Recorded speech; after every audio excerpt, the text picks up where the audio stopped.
So I'm here at First Christian with Pastor Karen. Hi, Karen. Hi. And we're going to talk about all things coffee. Woo! Why is coffee so important? I think it's the social lubricant on Sunday mornings, and it gives us energy, and people drink coffee, so we're happy to make it. Let's make some coffee. Okay, this is our handy dandy quick making machine. There are instructions here. Most of the stuff for Coffee World is right in the neighborhood. And then in this drawer is the measuring thingy-mabob. And in this cabinet is decaf coffee and regular coffee.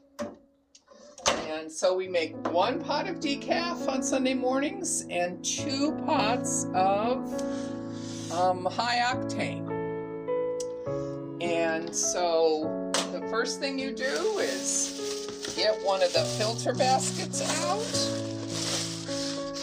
Take the filter and scoops, I'm not going to do it, and scoop 6 helpings, well, 5 to 8.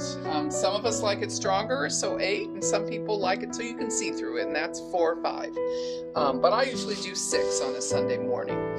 And we have a pitcher that we fill up to this line over there at the sink. And then you take this lid off and you pour it into this receptacle.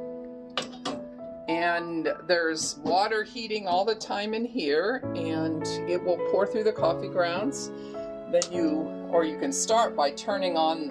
This on button does not make the coffee, it simply warms the plate so that once your coffee is made, it stays warm. And on Sunday morning, we'll have all 3 of them warming. And so this one makes the coffee? No, all 3 of these buttons just warm the plate underneath. Okay. There's no button, you just pour the water through and it starts coming out. Okay, all right.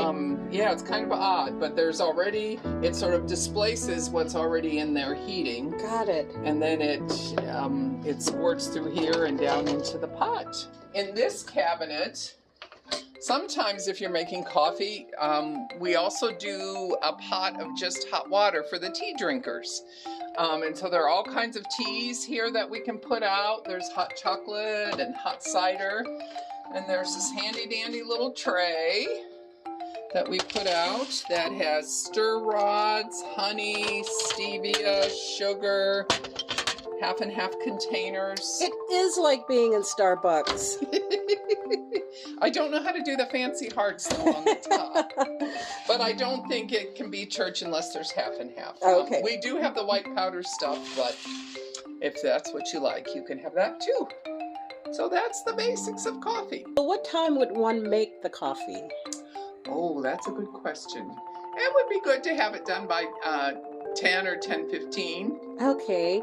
And then what's the closing down operation for? A good point. This is our handy dandy nasty compost bin. When you finish one and you've got a thing full of grounds, you put it in the compost or the trash. But yes, in it goes. See, there's Sundays sitting in there, and then you make a new one if you don't. But just rinsing out the pots and putting them in the drying rack, and there's not much to closing up shop. So there's a sign here, and it's there, so it must be significant. Tell me about that. Well, if this lid stays off, this is a mesh thing here on top, and there's water heating, and if you have something on the stove heating, it's going to evaporate. And so if this lid doesn't go back on, this receptacle where the water is heating goes completely dry.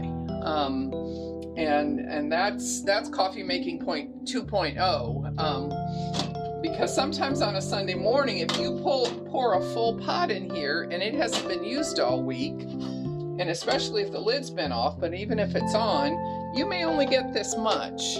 And then you have to guess, how much do I put in to make it right? And if you're like me, you put in too much and it spills everywhere.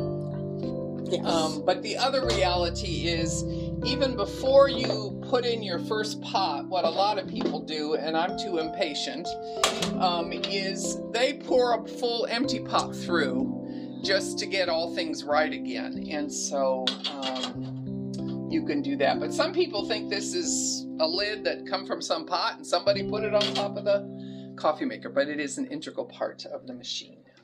So if Jesus were here, what would he say about coffee making? It is a gift of the Spirit. It's a spiritual gift to give people energy and warmth, and I think he'd be all for it. Thanks, Karen, so much. You're so welcome.